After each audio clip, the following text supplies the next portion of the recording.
Hello mga idol! Welcome back sa ating channel. Magandang Martes po sa inyong lahat. Sana po ay nasa mabuti kayong kalagayan. Ito na po ang panibagong nating episode para kay Jean. Matapos makatakas ang dalawa mula sa Guardian of Swords, agad silang nagtungo sa outskirts ng Callan, kung saan matatagpuan ang secret battle arena na pagmamay-ari ni Mary. Sa lugar na ito ay makikita ang countless traces ng dugo, malalalim na sword marks, at mga bakas ng malalakas na pagsabog, na malinaw na nagpapahiwatig na dito madalas nakikipaglaban si Mary. Ayon sa mga nalaman noon ng ating bida, ang lugar na ito ang mismong battlefield na ginawa ng kanyang kapatid para sa kanyang pagsasanay at sa mga laban niya laban sa mga kriminal. Alam rin ng ating bida kung paano nabuo ang lugar na ito. Noong bata pa si Mary, napadaan siya sa lugar na ito at nasaksihan mismo ang pagsabog ng isang bulkan na dating nakatayo sa mismong lokasyon ng battlefield. Ang naturang bulkan ay nagbigay ng matinding charm sa dugo ni Mary dahil sa koneksyon nito sa destruction ng kapaligiran.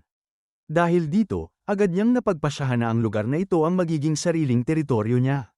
Kahit ilang beses pang nagkaroon ng volcanic eruption sa lugar, hindi siya nagdalawang isip na bilhin ito mula sa Callan at gawin itong restricted area upang walang sino man ang basta-bastang makapasok o makalabas. Hindi rin dito nagtapos ang mga ginawa ni Mary. Matapos niyang mabuo ang battlefield, nagsimula siyang magdala roon ng mga malalakas na kalaban na siya mismo ang pumipili. Isa-isa niya itong hinaharap hanggang sa tuluyang masatisfy ang kanyang craving para sa isang tunay na laban. Para sa ibang tao, maaari itong tawaging isang labanan, ngunit sa kaso ni Mary, isa itong one-sided massacre. Wala ni isa sa mga kriminal na kanyang dinala sa lugar na iyon ang nakaligtas. Ito rin ang naging dahilan kung bakit lumaganap ang mga haka-haka na may ilang daang wanted posters si Mary na nakolekta at nakadisplay sa kanyang silid. Halos ilang daang kriminal na rin kasi ang kanyang dinala sa battlefield upang labanan, at wala sa mga ito ang nakaligtas. Samantala, naging kriminal din ang ating bida ilang taon na ang nakaraan. Dahil dito, napagtanto niya na malamang ay isa ito sa mga pangunahing dahilan kung bakit gustong-gusto ni Mary na makalaban siya mismo sa battlefield na ito. Alam niyang hindi siya maaaring maging kampante sa laban dahil kung gugustuhin ni Mary, handa itong itaya maging ang sarili niyang buhay para lamang mapatay siya. Para kay Mary, ito mismo ang essence ng pagiging isang tunay na battle fanatic, ang patuloy na pagharap sa isang life and death battle kahit kapalit nito ang sariling buhay. Naisip ng ating bida na kung hindi niya masatisfy ang kanyang kapatid sa laban na ito, malamang ay imposible para sa kanya na makalabas ng buhay mula sa lugar na iyon. Ngunit ang pinakamalaking problema ay kung paano niya magagawang bigyan si Mary ng isang laban na sapat para masatisfy ito nang hindi niya kinakailangang patayin ang kanyang sariling kapatid. Matagal nang hinihintay ni Mary ang pagkakataong ito. Sa wakas ay magkakaroon na sila ng laban, at hindi alam ng ating bida kung gaano katagal niyang pinangarap ang sandaling ito. Kaya malinaw ang kanyang utos, dapat ilagay ng kanyang kapatid ang sariling buhay sa linya at huwag biguin ang kanyang expectations, dahil kung hindi nito gagawin yon, maaari talaga siyang mawalan ng buhay. Sa halip na umatras, nakangiting sinabi ng ating bida na matagal na rin niyang plano na itaya ang kanyang buhay para lamang sa laban na ito. Alam niya kung gaano kalaking problema at panganib ang hinarap ni Mary para lamang makuha ang kanyang espada. Kaya bilang kabayaran sa lahat ng iyon, hindi niya bibiguin ang kanyang kapatid sa kanilang pagtutuos. Napangiti si Mary nang marinig ang sagot na iyon dahil eksakto ito sa nais niyang marinig mula sa kanyang kapatid.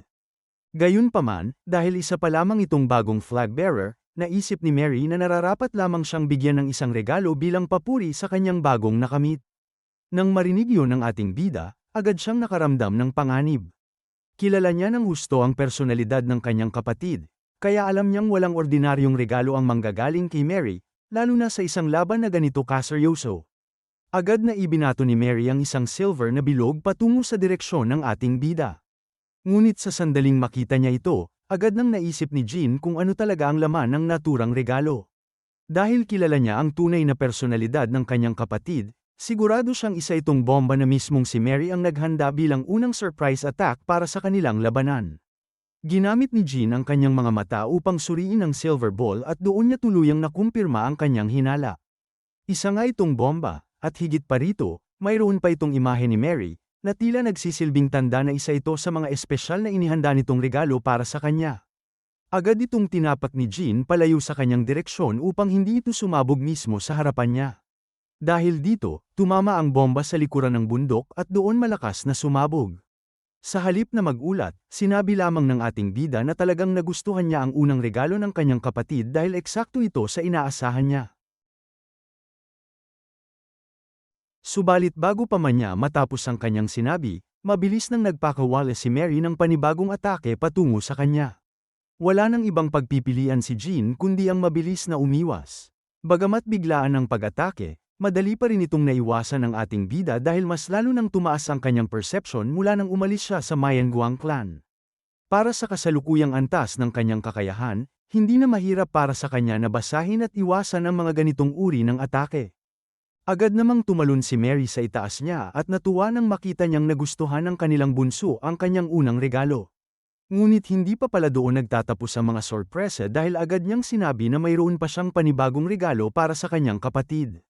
Hindi na ito pinansin ng ating bida at sa halip ay sinabi niyang hindi patas na siya lamang ang patuloy na tumatanggap ng mga regalo. Bilang isang rune candid, nararapat lamang na bigyan din niya ang kanyang kapatid ng isang magandang regalo. Kasabay nito, nagpakawala siya ng isang surprise attack na agad namang naiwasan ni Mary. Gayunpaman, napansin ni Mary na wala itong killing intent, kaya malinaw na hindi pa talaga ibinubuhos ng ating bida ang kanyang buong lakas sa laban. Tumawa si Mary at sinabi na kulang pa ang intensyon na nakapaloob sa kanyang regalo. Kung gusto niyang makalabas ng buhay sa lugar na ito, kailangan niyang seryosohin pa ang kanyang mga pag-atake at dagdagan ang bigat ng bawat regalong ibinibigay niya. Kasabay nito, agad na muling umatake si Mary. Itinaas naman ng ating bida ang kanyang kamal upang harangin ang atake. Sa puntong ito, napansin niyang unti-unting lumalakas ang bawat suntok at galaw ng kanyang kapatid. Hindi pa rin tumitigil si Mary. Mula sa itaas, agad niyang hinawakan ang kanyang maliit na patalim habang naghahanda para sa panibagong pag-atake. Sa isang mabilis na galaw, ginamit niya ang patalim upang tusukin at atakihin ang ating bida. Mabuti na lamang at agad itong napansin ni Jean kaya mabilis siyang nakaiwas sa mapanganib na atake. Muli namang nagbabala si Mary na ang ganitong uri ng regalo ang dapat ihanda ng kanyang kapatid kung ayaw nitong mawala ng buhay. Mas gusto ni Mary na makatanggap ng mas seryosong regalo mula sa ating bida upang maging mas maganda ang resulta ng kanilang labanan. Kasabay nito, muli siyang naghanda ng isang napakalakas na pag-atake habang nakangiting nakatingin sa kanyang bunsong kapatid. Mabilis namang yumuko si Jean upang maiwasan ang espada ni Mary. Napatanong siya kung hindi ba nito nagustuhan ang regalong inihanda niya. Tumawa si Mary at sinabi na isa itong malaking disappointment para sa kanya. Mas malalakas at mas seryosong atake ang inaasahan niya mula sa kanyang bunsong kapatid. Nang marinig yun ng ating bida, agad niyang sinabi na kung ganoon ay dapat na itong maghanda, dahil ang susunod niyang gagawin ay tiyak na magiging mas mapanganib. Sigurado siyang hindi mabibigo si Mary kapag nakita nito ang mangyayari sa kanilang labanan. Kasabay nito, agad na hinugot ng ating bida ang lupa sa ilalim ng kanyang mga paa upang makapaghanda ng isang malakas na sipa. Dagdag pa niya, kapag tuluyan ang nabuksan ni Mary ang sukdulan ng kanyang pasensya, saka nito malalaman kung gaano kaganda ang regalong inihanda niya. Mabilis na sumipa si Jean, ngunit agad itong hinarang ni Mary gamit lamang ang kanyang mga kamay. Sa isip niya, mukhang magiging seryoso na talaga ang kanyang bunsong kapatid.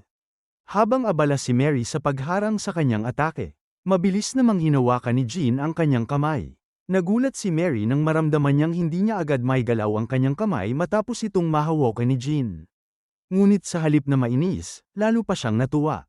Ang ngiti sa kanyang mukha ay tila ng isang demonyong sabik na sabik sa isang mas matinding laban. Mukhang tuluyan ang nagiging seryoso ang kanyang bunsong kapatid. At ito mismo ang nais niyang mangyari. Kasunod nito, kapwa nagpakawala ng matitinding pag-atake ang dalawa, dahilan upang paulit-ulit na magtama ang kanilang mga espada. Ang bawat pagbangga ng kanilang mga sandata ay nagdulot ng napakalakas na impact, at malinaw na isa na itong tunay na matinding labanan sa pagitan ng magkapatid. Kung mga ordinaryong swordsman lamang ang makikipaglaban kay Mary sa ganitong sitwasyon, malamang ay matagal na silang natalo. Ngunit iba ang ating bida.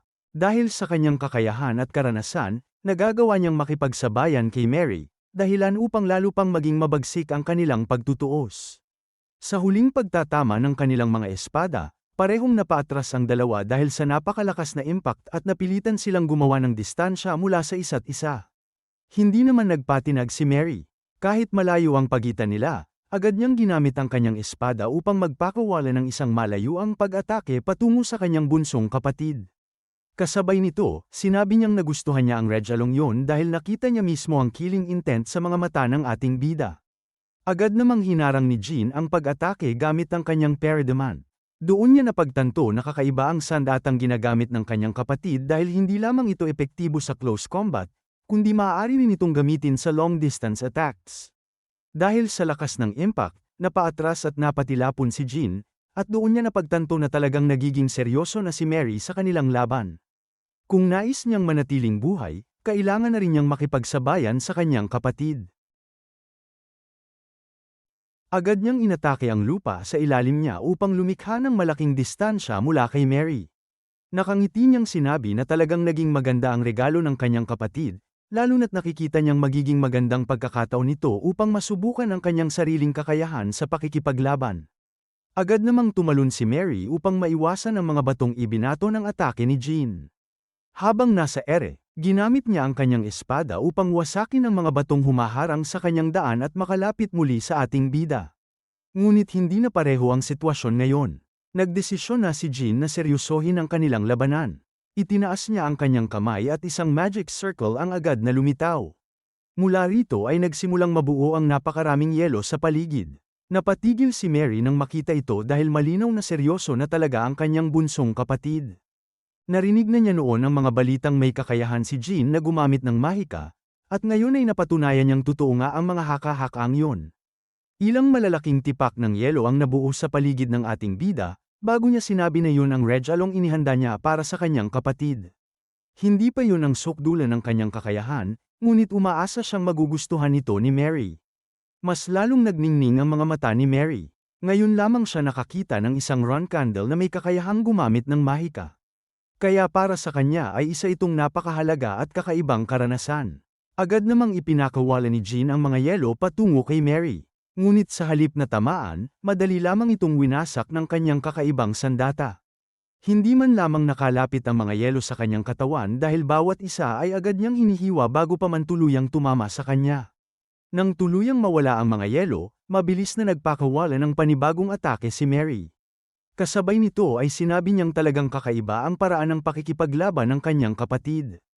Tinanong niya kung mayroon pa ba itong ibang paraan ng pag-atake at kung may iba pa ba itong regalong inihanda para sa kanya.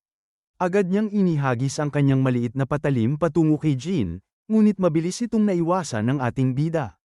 Habang umiiwas, agad namang ginamit ni Jean ang unang form ng kanyang shadow sword, ang Soul Slice. Alam niyang ito ang isa sa pinakamabisang paraan upang makakuha siya ng advantage laban sa kanyang kapatid. Ngunit napangiti lamang si Mary. Alam niyang hindi pa nauunawaan ng kanyang bunsong kapatid ang tunay na dahilan kung bakit niya itinapon ang kanyang maliit na patalim. Sa kanyang isip, eksaktong naaayon sa kanyang plano ang lahat. Tulad ng kanyang inaasahan, bago pa man tuluyang may segowa ni Jean ang Soul Slice, isang napakalakas na pagsabog ang biglang naganap sa kanyang likuran. Nagulat ang ating bida dahil hindi niya agad naunawaan kung paano ito nangyari. Nang tingnan niya ang kanyang likuran, napagtanto niyang may mga bomba pa palang inihanda si Mary sa paligid ng battlefield. Doon niya naunawaan ang tunay na layunin ng dagger na itinapon nito. Hindi yun simpleng pag-atake, ginamit yun ni Mary upang i-detonate ang mga bombang nakapwesto sa likuran niya. Sa kabilang banda, agad namang hinawakan ni Mary ang mga lubid na lumitaw matapos sumabog ang isa sa mga bomba. Napansin ni Jean na ang mga lubid na ito ay tila konektado sa iba pang mga bomba na matagal nang inihanda sa paligid ng battlefield. Tumawa si Mary at sinabi na lalo nang gumaganda ang daloy ng kanilang labanan. Kaya naman ngayon, bibigyan niya ang kanyang bunsong kapatid ng isang napakalaking regalo. Kasabay nito, malakas niyang hinayla ang mga lubid na konektado sa mga bomba at sinubukang alamin kung makakaya pa itong iwasan ni Jean. Agad na nagsimulang gumuho at sumabog ang lupa sa ilalim ng ating bida. Napansin ito ni Jean at nang suriin niya ang kanyang paligid, nakita niya ang napakaraming steel wires na tila konektado sa mga bitag na inihanda ni Mary. Ibig sabihin, bahagi pala ang lahat ng ito ng kanyang plano. At tulad ng inaasahan, biglang lumitaw ang napakaraming bomba sa paligid ni Jean. Nagulat siya nang makita ang dami ng mga ito. Mukhang matagal nang inihanda ni Mary ang buong battlefield para sa sandaling ito. At sa pagkakataong yun ay napagtanto ni Jean na tuluyan siyang nahulog sa patibong ng kanyang kapatid. Samantala, patuloy lamang ang pagtawa ni Mary habang makikita ang matinding excitement sa kanyang mga mata. Para sa kanya, lalo lamang nagiging kawili-wili ang kanilang laban. Habang nakatingin sa kanyang bunsong kapatid na ngayon ay napapalibutan ng mga bitag at bomba, nais niyang makita kung paano ito makalalabas sa sitwasyong yun.